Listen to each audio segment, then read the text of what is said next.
시청자 여러분 안녕하십니까. 파울로스 정상현입니다. 오늘 정상현의 100만 달러 원탁회의에서는 세계 속의 한국이라는 주제로 말씀 나누고자 합니다. 자, 한국, 대한민국이죠.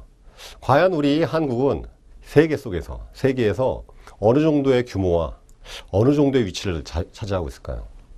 선진국일까요? 중진국일까요? 아니면 뭐 개발도상국일까요?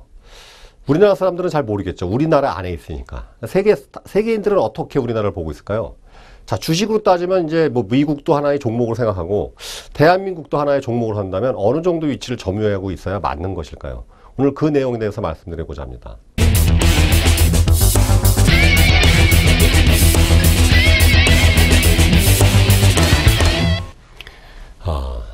영토 순위입니다. 영토. 이 영토는 이제 회사로 따지면 저는 이렇게 표현하고 싶습니다. 회사로 비유하자면 자산의 규모. 땅덩어리가 아무래도 큰 나라가 무조건 유리하겠죠. 이 잠재력을 말해하는 것이죠. 물론 땅덩어리가 크다고 그것이 꼭 이렇게 국가의 어떤 큰 보탬이 되느냐? 분명히 됩니다. 왜냐하면 이 사우디아라비아 같은 나라는 사실 100년 전만 해도 그냥 불모지만 사막만 갖고 있는 나라였는데 그 나라, 그 사막에서 그렇게 원유가 나올지 누가 알았겠습니까? 이라크나 이란이나 다 그랬죠. 정말 100년 전에 못 사는 나라였었는데 그 원유가 나오면서 그렇게 된 것이죠. 그러니까 이 영토라는 것이 아주 중요합니다. 왜냐하면 그 땅 속에서 뭐가 나올지 모르는 것이죠. 또 이 과학기술이 개발되면서 옛날에 캐내지 못한 자원들이 계속 수속들이 발견되고 또 활용법이 만들어지지 않습니까? 자, 예전엔 대륙붕의 가치가 되게 중시했었죠. 그러니까 12해리 정도 경제했는데 지금 200해리 확정된 이유가 2000m, 3000m 바닷속에서 하이드레이트, 불타는 얼음이라는 그런 것들이 막 발견되기 시작하고 망간 단계 이런 것들이 자원으로서 새로 이제 활용할 수 있는 방법들이 생겨나니까 그러니까 이제는 또 바다의 영토도 중시하게 된 겁니다. 그렇기 때문에 영토라는 것은 매우 중요한 그 국가의 잠재력을 말하는 거라고 저는 생각되는데요. 잘 아시겠지만 1위는 전 세계 1위는 러시아입니다. 1710만 제곱킬로미터를 갖고 있죠. 캐나다는 998만 제곱킬로미터입니다. 미국은 983만 제곱, 거의 비슷합니다. 중국도 미국만큼의 거의 비슷한 영토의 크기를 갖고 있습니다. 960만 제곱킬로미터이죠. 자, 지금 월드컵이 열리는 브라질. 우리나라는 좀 좋은 결과를 얻지 못했지만 브라질 역시 대국이라 할 수 있죠. 5번째 영토 크기를 갖고 있습니다. 851만 제곱킬로미터입니다. 자, 호주도 호주 대륙을 소유하고 있는 774만 제곱킬로미터의 대구이죠. 자, 인도가 의외로 생각보다 저는 이 자료를 조사하면서 인도가 의외로 이렇게 크지 않다는 걸 알게 됐습니다. 329만 제곱킬로미터이죠. 아르헨티나 이렇습니다.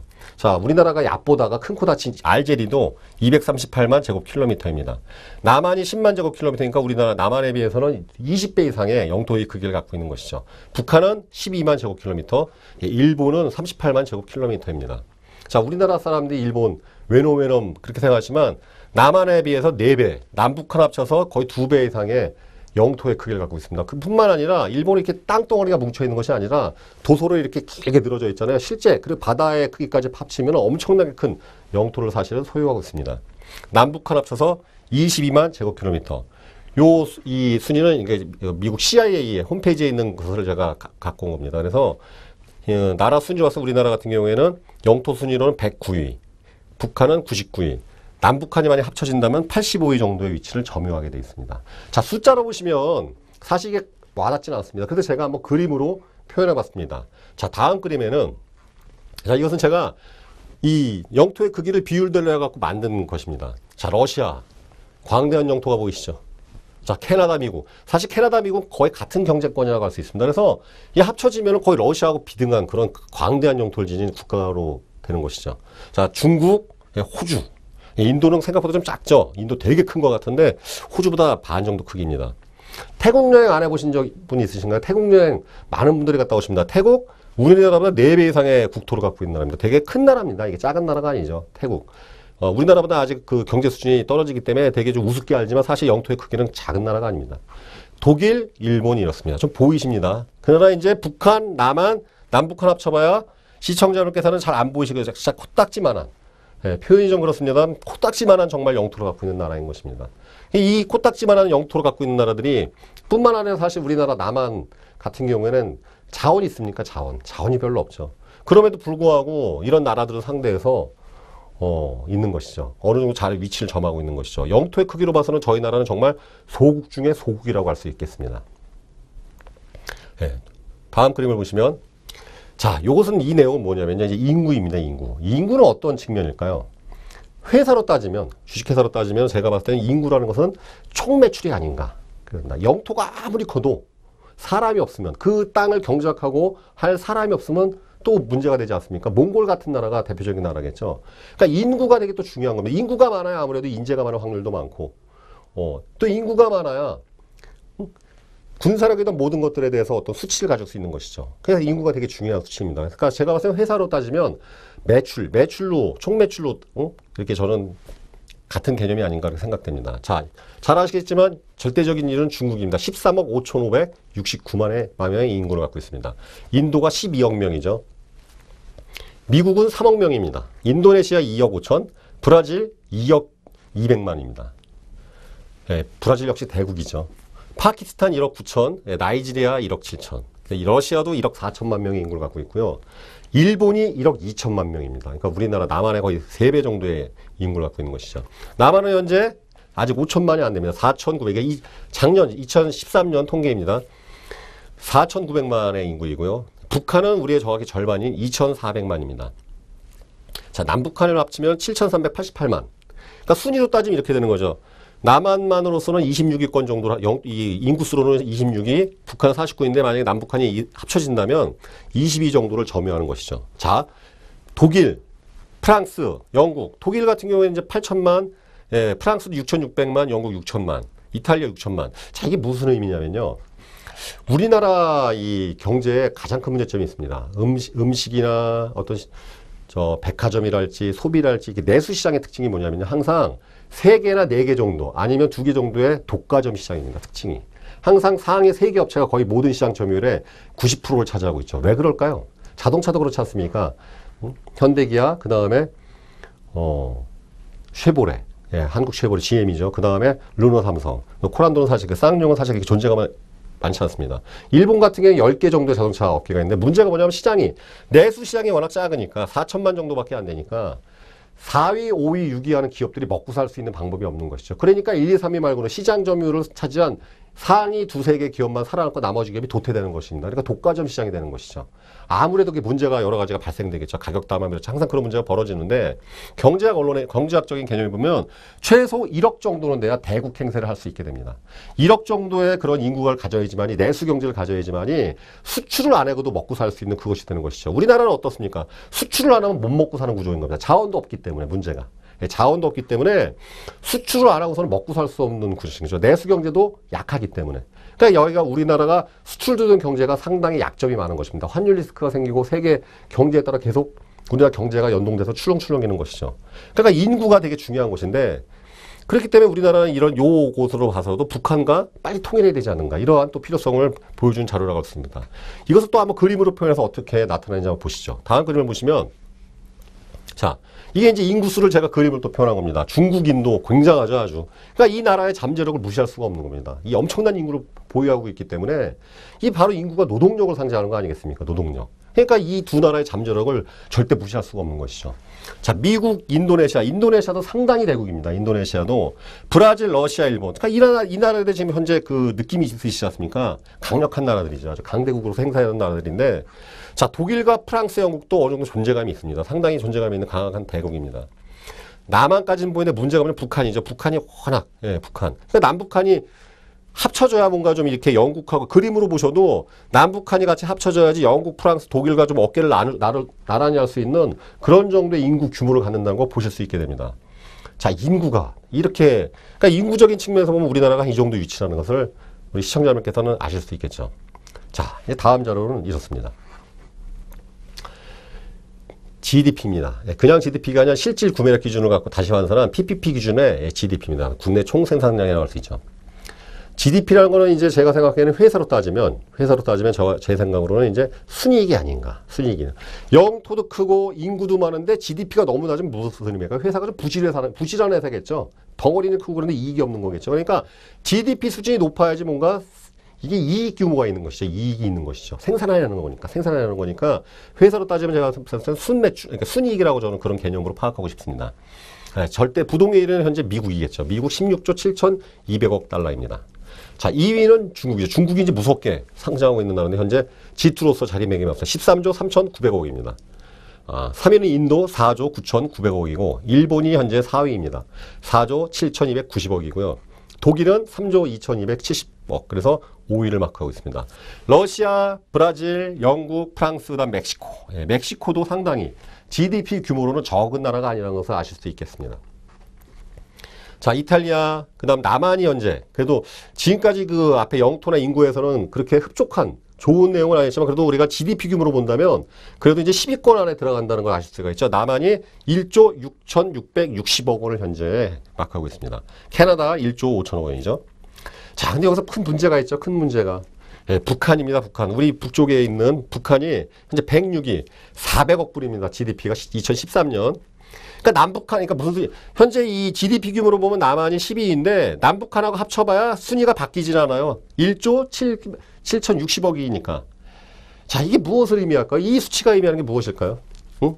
영토나 인구로 봤을 때는 우리가 좀 통일돼야지 뭔가 힘 좀 쓰겠구나 하는데 문제가 우리 북녘에 있는 동포들이 너무 가난한 거예요. 지금 너무 가난하다는 거죠. 가난해도 너무 가난한 거예요. 지금. 그러면 무슨 일이, 뭐 어떻게 합쳐지면 이게 어떤 일이 벌어질까요? 어떤 일이요?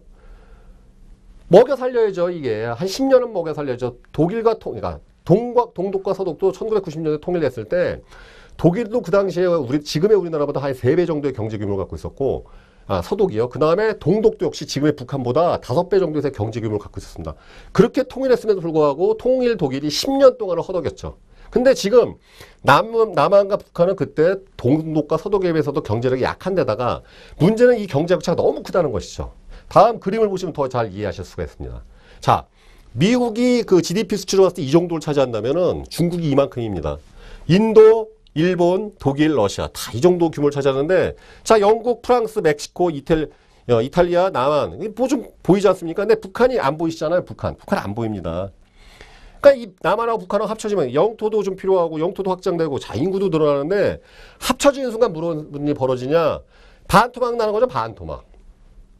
10년 동안은 우리가 북한 동포를 먹여 살려야 됩니다. 거기다 엄청난 투자를 일으켜야 되겠죠. 물론 해외 자금도 온다 하더라도 고스란히 남한 사람들의 엄청 세금으로서 충당해야 되는 것이죠. 그러니까 중요한 건 그래서 이런 급작스러운 통일들을 우려하는 것이 바로 이유인 것이죠. 과연 우리 남한은 그러한 급작스러운 통일에 대해서 지금 경제력이 갖춰져 있는가? 그런 것이 비축되어 있는가? 이게 답답한 문제인 게 아니었습니다. 통일은 정말 시급한 문제인데 이 경제력 격차를 본다면 과연 급격한 통일이 정말 그 이후에 정말 그 아름다운 일로 벌을 맺어질 수 있느냐 이것이 때문에 문제가 있는 것이죠. 남북한의 이렇게 경제 격차가 너무나 크게 나기 때문에 문제인 것입니다.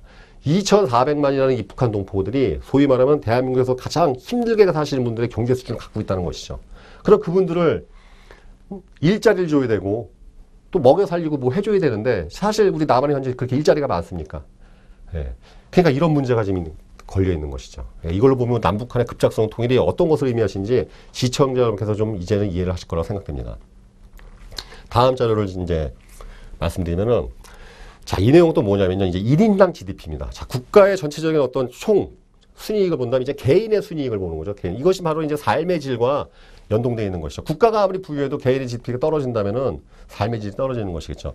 이 상위권에 있는 5개 나라는 사실은 이제 아주 작은 나라들이죠. 그러니까 세계 경제 규모에서는 그렇게 어떤 대국으로서 행사하는 나라는 아닙니다. 단 어떤 나라는 작은데 고소득 그런 고부가가치 산업이랄지 그런 것들을 해가지고서 어떤 원유 카타르 같은 게 전형적인 이 원유로 발생하는 소득이 발생하는 나라겠죠. 근데 이제 주요 강대국들을 보시게 되면 미국 같은 경우에는 1년 GDP가 이제 5만 2,800불이고요. 독일은 39,500불, 일본은 37,100불, 프랑스 남한이 이제 3만 불 돌파했습니다. 33,200불. 물론 우리 시청자 여러분 생각하시기에 약간 괴리감 있는 수치라고 할 수 있겠죠. 자, 환율로 따져보면 약 그러니까 연봉 3,300인데 연간 소득이 1인당 우리나라 평균 가구 한 3명 가구를 한다면은 곱하기 3 해갖고 1억 연봉이 나와야 되죠. 1억 연봉. 그러니까 실제 우리 중산층, 대한민국 서민층이 1억 소득, 가계소득이 되느냐?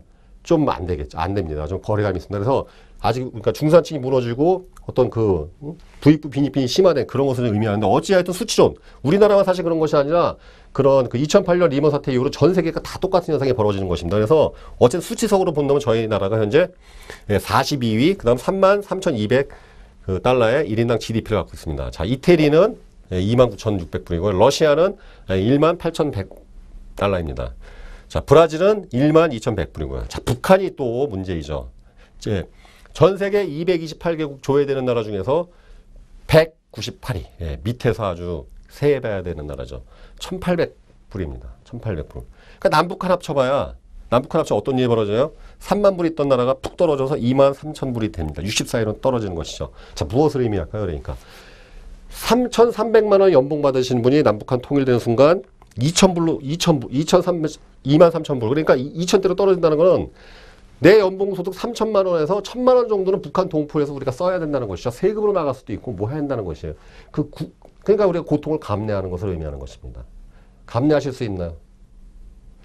감내하지 않아도 될 만한 그런 것을 만들어야 되기 때문에 우리나라가 앞으로도 엄청나게 성장해야 되는 이유가 바로 이것입니다.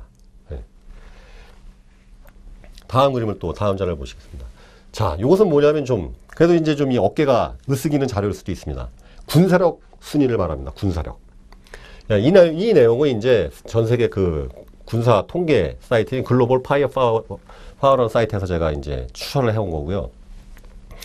여기에 있는 이 군사력 수치는 파워 인덱스라는 수치입니다. 파워 인덱스는 뭐냐면요. 단순하게 국방비만뿐만 아니라 육해공군의 어떤 실질적인 그 군사력, 그 다음 군비, 그 다음에 어떤 또 이게 재래식 무기냐 아니면 최현대식 무기냐 그런 것들 다 가감해서 한 국가 전투 능력의 수치입니다.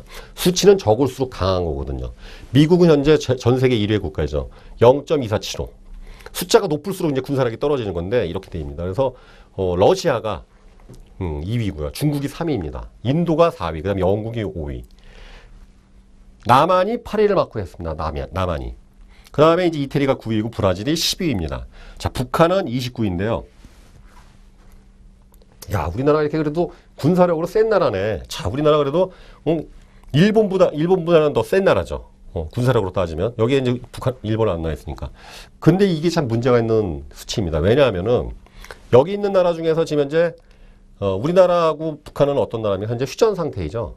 그리고 이 군사력이 우리는 동족한테 겨눠져 있는 군사력입니다. 딴 나라는 그런 케이스가 없잖아요. 그렇죠? 우리나라가 이렇게 경제 어떤 규모랄지 영토나 인구 대비해서 군사력이 센 이유가 뭐겠어요? 바로 동족상전. 우리나라 군사력의 거의 60, 70%가 다 휴전선에 집중되어 있지 않습니까? 남한과 북한이. 그러니까 서로 동족끼리 싸우려고 하는 군사력으로 이렇게 했으니까 이 수치가 이렇게 바람직한 수치는 아니겠죠. 전 세계 국가를 상대하는 그런 군사력은 아닙니다. 그러니까 제가 봤을 때는 이 수치는 그렇게 좀 가슴 아픈 수치라고 할 수 있는 것이죠. 군사력만. 그러니까 이 사실은 규모와 어떤 거에 적정하게 그 나머지 이 군사 비용이라는 것은 국방비는 사실 지출이고 소비죠. 물론 이제 어떤 군 무기를 개발하기 위해서 기술 개발도 있고 수출하면서 산업 발전될지는 모르겠지만 어쨌든 군대라는 것은 소비를 하는 집단입니다. 소비를 하는 집단인데 우리나라 경제 규모에 알맞게 적정하게 하고 남은 그런 것들을 어떤 다른 복지랄지 투자할 수 있는 게 아니라 우리나라 같은 경우는 이것에 대해서는 선택의 여지가 없는 것이죠. 예, 북한하고 항상 동족과 대치하고 있기 때문에 그러니까 이 수치가 그렇게 바람직한 수치는 아니라고 저는 생각됩니다. 자, 다음 자료가 또 보시면 자, 이게 지금 가장 큰 문제인 것이죠. 이게 아주 가장 큰 문제인 것입니다. 현재 우리나라 경제에 가장 큰 발목을 잡고 있고 가장 중요한 수치라고 할 수 있습니다. 인구 1000명당 출생률을 말합니다. 224개국을 제가 조사해서 한 건데요. 물론 이제 아프리카 이제 가난한 나라들은 훨씬 출생률이 높습니다. 인구 1000명당 출생률은 40몇 명 이렇게 한 나라도 있는데 주요 선진국들 조사해보면 이렇습니다. 미국 같은 경우에는 출생률 13.42명입니다. 1000명당이요. 중국 12명, 중국도 의외로 높지가 않습니다. 한자녀 운동을 하니까.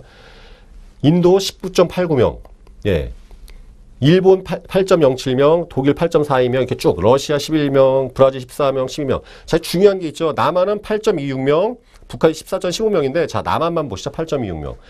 이 주요 선진국들 중에서 출생률이 우리보다 낮은 나라는 딱 하나 일본밖에 없습니다. 나머지는 다 우리보다 높죠. 그 다음에 여기서 중요한 건 영국, 프랑스, 독일, 우리하고 뭔가 세계 무대에서 이렇게 앞으로 겨뤄할 나라들은 다 우리나라보다 높습니다. 중요한 건 이 나라들은 우리나라보다 더 선진국이라는 것이죠. 선진국. 근데 우리나라는 그들보다 아직 발전하지 못했음에도 불구하고 이 출생률이 떨어졌다는 건 무슨 의미일까요? 출생률이 왜 중요할까요, 도대체? 자, 이렇게 우리 시청자님께서 생각해 보시면 됩니다. 사람이 하나 죽을 때하고 사람이 하나 태어날 때 둘 중에 어디가 더 소비나 생산이 더 유발될까요? 출생이 압도적으로 높습니다. 자, 제가 이제 이렇게 설명할게요. 사람 하나 죽으면 누가 돈을 법니까? 돈 버는 사람이 병원하고 영안실, 장례업체 밖에 더 있으니까. 물론 좀 공업묘지 이런 데 좀 있겠죠. 그러니까 보통 장례 비용으로 보통 평균치가 2,800만 원 정도가 나옵니다. 그러나 애가 하나 태어나면은 무슨 일이 벌어지나요? 애 태어나면 일단은 임산부가 병원 다니기 시작하면서 그 병원에 또 매출이 발생이죠. 애 태어나는 순간에 산후조리원 가야 되죠. 그 다음에 유모차 사야 되죠. 애기 옷 사기 시작해야 되죠. 분유모. 그 다음에 아이들이 쓰는 것들이 싼 게 있습니까? 장난감부터 분유 다 비싸지 않습니까? 예. 그리고 애가 태어나게 돼도 단둘이 원룸에 살던 부부라 하더라도 방 필요하지 않습니까? 이사도 가야 될 욕구가 생기겠죠. 100일잔치 가족끼리 하는데 외식해야 되죠. 돌잔치 해야 되죠. 그러니까 또 이런 일이 계속 줄줄줄 벌어지는 것이죠. 뿐만 아니라 태어나서 22세까지 대학 학자금이 우리나라가 현재 3억 원이 됩니다. 3억 원. 그 3억 원을 3억 원이 필요하다면 3억 원을 써야 한다는 뜻이겠죠. 그만큼 생산 및 소비 유발이 되는데 출생률이 떨어진 게 무엇을 의미하겠습니까? 바로 성장 잠재율 자체가 망가지는 것이죠. 이게 지금. 그러니까 왜 이렇게 침체됐을까요? 이게 왜 이게 아주 심각한 문제인 것이죠. 인구 자체가 결국 생산력을 의미하는 거, 잠재력을 의미하는 것인데 이게 출생률이 떨어지는 건 너무나 심각한 문제인 것입니다. 일본 같은 경우도 출생률이 이렇게 정체 떨어지면서부터 일본의 20년에 그런 어두운 시간이 시작된 거 똑같은 건 우리나라는 일본보다 아직 경제 규모가 되지 않는 나라임에도 불구하고 거의 일본과 비슷한 이 출생률을 갖고 있습니다. 그러니까 심각한 문제인 것이죠. 부동산 같은 마찬가지입니다. 부동산의 기본적인 수요는 출생입니다. 사람이 늘어나야지 기본적인 수요가 있으니까 집도 집값이 올라가는 것이죠. 근데 인구가 지금 정체되어 있거나 오히려 지금 조금씩 줄어가고 있는데 어떻게 부동산이 가격이 올라가겠습니까? 문제가 생기는 것이죠. 전 산업 모든 분야에 이런 것이 벌어지는 것이죠. 자, 요즘 결혼들 많이 하고 이게 참 이게 큰 문제인데 결혼하고 또 결혼한다고 독신뿐만 아니라 이 결혼하는 무자녀 가정이 늘어나는 것도 얼마나 큰 문제겠습니까? 부부 2명 사는데 왜 큰 집이 필요하겠습니까? 자녀가 결혼하게 되면 또 결혼할 때 돈이 우리 인생에서 큰 이벤트 중에 일륜지 대사가 결혼이죠. 결혼할 때 돈이 얼마나 많이 소요되나요? 결혼식 하냐고 웨딩업체 보고 해야 되죠. 웨딩드레스니 사진이 찍어야 되죠. 일반적인 경우를 말씀드립니다.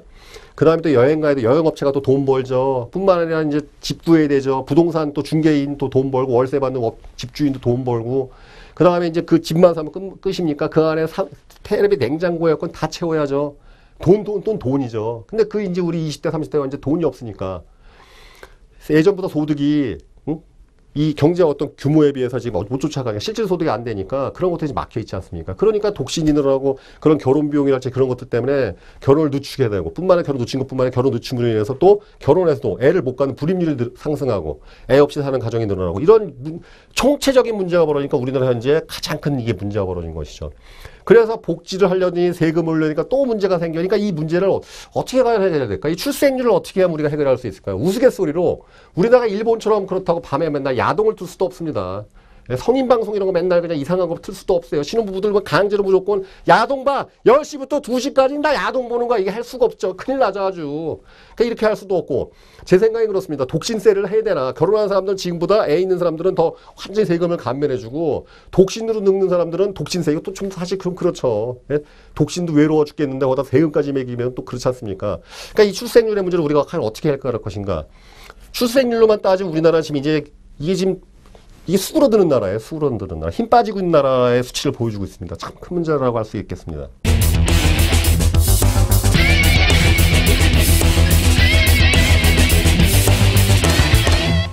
자, 요건 뭐냐면 이제 제가 이제 정리하는 부분입니다. 정리는 뭐냐면요. 자, 우리나라 이제 지정학적인 것을 제가 보여드리는 겁니다. 땅 크기 에다가 제가 이제 약간 가중 수치를 줬는데요. 지금 우리나라가 지금 이렇게 돼 있잖아요. 이렇게 우리나라가. 그죠? 중국, 러시아, 미국, 이런 강대국. 그 다음에 일본. 일본 물론 이렇게 작지만 이 나라가 호락호락한 나라입니까? 아니죠. 전 세계에서 세계대전을 일으킨 민족 둘 있죠? 독일, 일본. 독일은 뭐 2번 일으켰습니다. 2번 일으켰죠. 이번에 브라질 호되게 당한 거 보세요. 아주 독일 애들 무섭습니다. 아주. 2번 일으켰는데 다시 또 살아났지 않습니까? 일본도 마찬가지지 않습니까? 미국하고, 요 나라가 미국하고 맞짱 떠져갖고 원자폭탄 맞고 작살났죠. 근데 어떻게 됐어요? 또 일어났잖아요. 또. 그죠? 그러니까 이 나라 호락호락한 나라 절대 아니죠. 우리나라 사람만 일본을 우습게 하는데 그 우리나라 사람만 이상한 거고. 그러니까 외국 사람은 이해를 못하죠. 제정신이 아니구나. 일본 호락호락하지 않죠. 미국 뭐 세계 최대 강대국이죠. 러시아는 뭐 지금 약간 그러면 얼마 전까지만 해도 미국하고 그냥 전 세계를 납치한 나라죠. 중국 세월호 그러니까 우리나라 주변에 지금 호락호락하는 나라 있습니까? 전혀 없습니다. 그죠? 근데 보세요. 요 진짜 코딱지만한 나라 두 개가 이게 합쳐져도 할까 말까인데 둘이서 지금 치고받고 지금 60년째 서로 이렇게 위에는 뭐 핵무기, 우리는 뭐 이렇게 해갖고 서로 치고받고 싸우고 있죠. 동족끼리 지금 치고받고 싸우고 있어요. 어떻게 생각하십니까? 잘 되겠어요, 지금 이게? 잘 안 됩니다. 잘 안 돼요, 지금 이거. 자, 더 중요한 얘기 말씀드리겠습니다. 자, 나만 보이십니까? 이거 잘 안 보이시죠? 요 나라가 또 이게요, 이제 반을 또 쪼개야 됩니다. 어떻게 반을 쪼개느냐? 경상도하고 전라도하고 또 나눠져 있어요. 또 갱상도, 전라도하고 나눠져서 또 싸우고 있어. 또. 뿐만 아니죠. 또 그렇게 자르고 또 자르셔야 돼요. 또 진보와 보수로 또 나눠져 있어요. 또 싸워. 예. 그걸로 끝나는 게 아니에요. 또 잘라야 돼. 이제는 세대 간 격차. 예? 세대 간 격차. 되겠습니까? 이게 이 나라가. 제가 미국이나 러시아나 중국이 보면 아유, 여긴 투자 가치가 별로 없을 것 같아요. 응? 이렇게 조그만 나라, 자원도 없지, 영토도 적지, 인구도 이제 뭐 좀 줄고 있지. 근데 둘이 서로 치고받고 싸우는데 갈갈이 다 쪼개져고 죽여 살려 하고 있고, 국론 이 단합될 때 딱 하나, 축구할 때, 축구. 이제 축구에서 이게 무슨 소용인 거, 축구 도대체. 아니, 축구, 그러니까 우리나라 남미식으로 이렇게 축구만국론이라고 있습니다. 남미 이렇게인데, 아니, 축구할 때만 국론이 동결돼. 예? 근데 제가 예전에 방송에 말씀드렸지만 우리나라 사람들은요, 이 손하는 운동으로는 1등하지, 이 축구는요, 잘해봐야 16위에 16강이에요. 근데 축구에서 우승하는 게 무슨 관계가 있습니까? 그때만 국론 동결되고, 그거 끝나기 무섭게 또 을이냐 뭐냐 치고받고 싸우고, 전라도, 경상도, 세대 간의 진보부도 치고받고 싸우고. 자, 제가 이 자리에서 말씀드리겠습니다. 남한은요, 이제 가능성 없어요, 그냥. 예, 물론 종합주가지수 3천, 다 제가 봤을 때 엉터리 같은 소리입니다. 2100 상단 못 갑니다. 잠재력 없어요, 이 나라. 이 나라 주식 파시고 해외 계좌 주식 터갖고 이 나라 주식 사는 게 더 나은 겁니다. 왜냐? 영토로 보나 인구로 보나 그 모든 거로 보나 여기 답이 없어요, 지금. 얘네들은 또 그냥 돈은 없는데 그냥 무기만 자꾸 듣고서 때려잡을 이게 뭐 나오겠어요, 이게? 그런 나라에 투자하시겠습니까? 안 하죠. 그런 회사에 투자하시겠냐고요. 회사가 뭔가 이렇게 조그맣고 단단하게 뭉쳐져 있는데 그냥 다 직원부터 이사, 감사 뭐 다 국년분열돼서 치고받고 싸우는 회사에 누가 투자하겠습니까? 못해요, 그런 회사는. 그거 어떻게 되나? 그러니까 주식 우리 하시는 우리 시청자 여러분들 이 나라 주식 파세요, 이거. 여기 사셔야 돼, 여기. 그래서 브릭스 올라가는데 우리 못 올라가지 않습니까, 지금? 자, 이렇게 답답한 말씀을 드렸습니다. 어떻게 해야지 우리가 해결해야 될까요? 다음 그림을 한번 보시죠. 1964년 1인당 GDP 순위입니다. 50년 전입니다. 50년 전. 50년 1인당 GDP인데요. 쿠웨이트가 1위였습니다. 3,257불. 미국이 3,200불, 캐나다, 스위스, 스웨덴 이렇게 쫙 있습니다. 소련. 그때는 소련이었죠. 일본 700불. 우리나라가 당시에 77불이었습니다. 일본이 우리나라 10배였죠. 그러니까 지금 약간 좀 우스운 나라들, 뭐 가나, 아프리카, 다 우리보다 훨씬 잘 사는 나라였죠. 64년도만 해도 우리나라 아주 가난한 나라였죠. 아주 가난한 나라였죠. 불과 50년 만에 이 안에 들어온 것이죠. 이 나라가 불과 10년 만에 거의 이 안에 들어온 겁니다. 엄청난 기적적인 나라인 것이죠. 다른 나라는 300년, 200년 걸린 것들을 50년 만에 해냈습니다. 정말로 어려운 일이죠. 기적의 나라인 것입니다. 그때 이렇게 잘 나갔던 나라는 지금 망했습니다. 반대가 된 것이죠. 여기가 이렇게 되고 이게 이렇게 됐어요, 지금. 아르헨티나는요. 자, 이 민족의 저력이 있는 민족이라는 맞다는 것이죠. 그럼 우리가 그 민족적인 저력을 우리가 좀 어떻게 해야 될까요? 자, 다음 그림에 우리가 이제 여기서 제가 해답을 말씀드리고자 합니다. 1964년 이전에 10년 전, 그로부터 더 10년 전에 1954년이었죠. 대한민국의 이런 전쟁과가 몇십만이었죠. 정말 전 세계에서 제일 가난한 나라였습니다. 36년 동안 일제에 그렇게 강제 수탈당하고 시달리고 뿌리채 뽑히고 그 다음에 5년 있다 무슨 일 벌었어요? 동족상장, 6.25 전쟁 터졌지 않습니까? 완전 그러니까 36년 동안 지배당해서 거지 됐는데 이제 3년 동안 그냥 다 작살난 거예요. 완전 깡통이 오고 다 뽀개진 거죠. 쪽박이 오고 다 뽀개지고 거지 국가죠, 거지 국가. 다 산업소로 다 파괴됐으니까. 예, 그렇죠. 그리고 쓸만한 인재들 다 총살당하고 그냥 뭐 빨갱이니 뭐니 이렇게 하고 다 작살났으니까 뭐가 남았겠어요? 뭐가 남았겠어요? 혹시 우리 시청자 여러분께서는 배고프시면 집에서 음식 쓰레기 끓여서 드신 적 있나요? 음식 쓰레기? 그런 분 없습니다. 아무리 가난해도 그러신 분 없겠죠. 음식 쓰레기 끓여 드시는 분 있나요? 배가 고프다고 음식 쓰레기를 끓여 드시는 분 없습니다. 근데 우리 50년 전에, 60년 전에 우리 아버지나 할아버지 세대 했죠. 돼지 꿀꿀이죠. 그게 부대찌개 전에 부대찌개. 그럼 부대찌개가 뭡니까? 옛날에 소세지를 이게 부대고기라고 그랬죠. 그래서 이 꿀꿀이죽, 이 꿀꿀이죽인데, 꿀꿀이죽이 뭐냐면 옛날 군부대에서 먹을 게 하나 없고 그냥 아무것도 없으니까 그 미군 군부대에 나가서 나오는 음식 쓰레기, 거기서 뭐 소세지 먹다 남은 거, 햄버거 쪼가리, 막 미군 이빨 짜고 있는 거, 그거 다 긁어가지고 끓여갖고 팔아먹은 게 꿀꿀이죽이에요, 꿀꿀이죽. 이거 먹고, 예? 임춘애가 라면 먹고 하는 듯이 이거 먹고서 경제발전 일으켰지 않습니까? 예. 그러니까 제가 생각하기에는요, 6.25 때 제가 봤을 때는 전 국민이 꿀꿀이죽 꿀꿀이죽 먹어야 될 것 같아요. 이거 우리가 나라가 지금 허리띠 풀르고서 이게 4분을 서 싸울 때가 아니거든요. 지금이야말로 더 단결해가지고서 하나로 합심해갖고 경제발전도 일으키고 난 다음에 이 북한을 우리가 이제 같이 이렇게 통일할 수 있는 역량이 된 다음에 전 세계를 이렇게 우리가 싸워야 되는데 제가 봤을 때는 지금 샴페인 너무 많이 터뜨린 것 같아요. 6.25 때는 제가 봤을 때는요, 전 국민이 음식을 정해야 돼요. 그러니까 동지섰달에 팥죽 먹는 게 아니라 6.25 때 우리는 돼지 꿀꿀이죽을 끓여 먹어야 됩니다. 예, 그게 맞는 것 같아요. 그래서 정신 들어야 돼요, 매년. 그때 생각을 해봐. 이렇게 우리 아버지, 할아버지 때 분들이 꿀꿀이죽 먹어가면서 허리띠 졸라매고 미군 주는 밀가루 먹어가면서 학교 짓고 공부하고 했으니까 지금 우리나라 이렇게 된 거잖아요, 이렇게. 근데 그 정신 다 어디 갔을까요, 도대체? 새마을운동. 새마을운동 잘 아시잖아요. 그 다음에 이거 뭡니까? 금모기 운동이에요. 이게 금모기. 그러니까 IMF 때 터졌을 때 이제 전 국민이 그냥 뭉쳐갖고 우리나라 또 국난극복의 전통이 있으니까 이렇게 그냥 은행에 줄 서갖고 집에 있던 이게 금모기 운동. 그죠? 또 전 세계를 깜짝 놀라게 했던 2002년 월드컵 때 우리나라 사람들의 이 엄청난 이 열정과 환호, 이 단결력. 근데 문제가 뭐냐면 이제는 국난이 끝난 건 아닙니다. 지금도 어려운 시기인 건 마찬가지죠. 단합이 필요하고 이렇게 한 시기죠. 근데 왜 축구할 때만 지금 단합하죠? 축구가 이기는 게 무슨 그렇게 문제가 있나요? 그렇게 대단한 건가요? 축구에서 이기면 뭐 실업자가 다 해결되고 뭐 해나요? 정말로 우리는 제가 또 말씀드린 게 뭐냐면요. 이 국회의원들한테 꿀꿀이죽 먹여야 돼요. 지금 이렇게 할 때가 아니에요. 지금 치고받고 할 때가 아니라 물론 정당의 정책을 가지고 이렇게 정책을 논하는 건 맞지만 그냥 너 죽고 나 죽고 식으로 해야 되느냐. 야, 진짜 제가 봤을 때 이 국회의원들도 이 꿀꿀이죽 6월 20일부터 먹어야 돼요. 무조건 먹고 정신 차려야 됩니다. 자, 2002년 월드컵 때 우리가 성공했던 이유가 뭐겠습니까? 여러 가지 이유도 있었지만 또 히딩크 감독의 지도력이 있었지 않습니까? 그죠? 요번 어떻게 보면 홍명보 감독도 보면요. 좀 안 되셨죠. 근데 우리나라는 어떻게 보면 외국인 감독이 와야 될 것 같아요. 이 축구 외국인, 왜냐하면 결국은 이게 그 박주영 의리 문제 이런 것도 결국 보면은 이게 정 때문에 그런 건데, 정.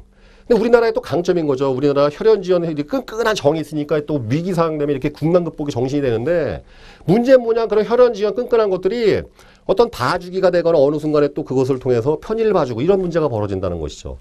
그러니까 그 홍명보 감독이 지금 또 그런 거로서 또 이렇게 구설수요로 비난을 받고 그랬지 않습니까? 의리 문제. 의리가 나쁜 건 아닙니다. 근데 의리를 써야 할 때 써야 되고 안 써야 할 때 안 써야 되는데 그걸 구분한다는 것이 매우 어려운 것이죠. 총리가 왜 자꾸 이렇게 낙마합니까? 인사 시스템에 왜 문제 생깁니까? 사실 정권의 문제는 아니죠. 대한민국 상위 기득권 집단에서 혈연지원 하려는 안 연결된 데가 어디 있어요, 도대체. 다 있죠. 안 걸리면 다행인 거죠, 사실은. 그게 다 그 학연, 지원, 혈연으로 엮여 있는 거니까. 그러니까 제가 새로운 아이디어 드리겠습니다. 지도자도 우리는 외국에서 모셔야 돼요. 어떻게 보면 국내 지도자는 대한민국 국민들이 워낙 잘 나갔고 단결이 안 되니까 양이 안 맞아.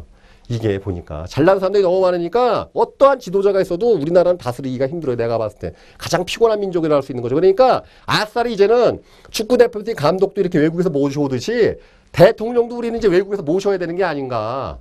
그런 아이디어를 드립니다. 근데 말이 안 되죠, 사실은. 국회의원도 그냥 국회의원들 치고받고 하지 말고 우리 한번 국회의원도 미국, 일본, 영국에 이렇게 공고해서 뽑는 건 어떨까 생각 들어요. 외국인들도 다. 그러니까 정치 체계를 다 외국인으로 채우는 것이죠. 아주 객관적일 거 아니에요. 혈연지연 그런 거 없겠죠. 자, 극단적인 얘기입니다. 말도 안 되는 얘기죠. 그래서는 안 되겠죠. 제가 말씀드린 요즘 그렇습니다. 분명 우리나라는 저력 있는 나라라는 것이죠. 그러나 이 상태에서 가요, 우리나라가 될 수 있을까요? 3,000불, 그러니까 종합주가에서 3,000 뭐 가는 민족이 될 수 있나요?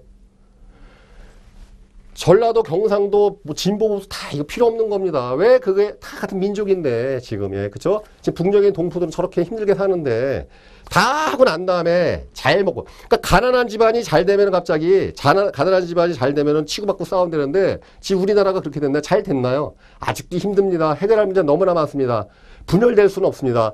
우리나라를 주변을 그렇게 장악하고 있는 그런 강대국들과 우리 민족이 지금까지 3,000년 반만 년을 버텨졌듯이 앞으로도 반만 년의 유구한 역사를 갖기 위해서는 지금이야말로 가장 중요한 시기가 아닌가. 그러기 위해서는 전 국민이 축구로 뭉칠 게 아니라 하나의 뜻으로 뭉쳐야 되는 중요한 시기가 아닌가 합니다. 이제는 뭔가 물고 뜯고 그런 거 제가 그래서 인터넷에 보면요 이렇게 분열을 조장하는 사람들을 우리 시청자분들 내쫓으셔야 돼요. 그런 인간들이 이 나라를 망치는 거예요. 보면요 분열을 조장하면 안 되죠. 단합하고 더 뭉치고 받아주고 해야 되는 것이죠. 매년 6월 25일 날 전 국민이 꿀꿀이죽을 먹든 아니면 부대찌개를 먹든 50년 전 60년 전 우리 아버지 할아버지 때 했었던 그 정신을 지금도 우리가 이어받을 때 우리나라 진짜 그때 희망이 있습니다. 그야말로 정말로 빈국의 자원빈국의 그런 적은 인구와 그 바탕이 없음에도 불구하고 전 세계를 주도하는 세계 최고의 리더 국가가 되지 않나 저는 그렇게 생각합니다. 그것이 과연 꿈일까요? 아닙니다. 우리는 할 수 있습니다. 축구에 보였던 열정처럼 우리가 삶의 열정을 보여주고 정치체와 모든 것들에 대해서 우리가 앞으로 다 함께 단합해서 노력해 나갈 때 대한민국의 진정한 희망이 있는 게 아닌가 파울루스 정상회는 그렇게 생각합니다. 시청자 여러분 꿀꿀이죽을 드시진 마세요. 그러나 우리가 꿀꿀이죽을 먹으면서 버텼던 민족이라는 것은 기억하시길 바라겠습니다. 이상으로 오늘 이 시간 마치도록 하겠습니다. 감사합니다.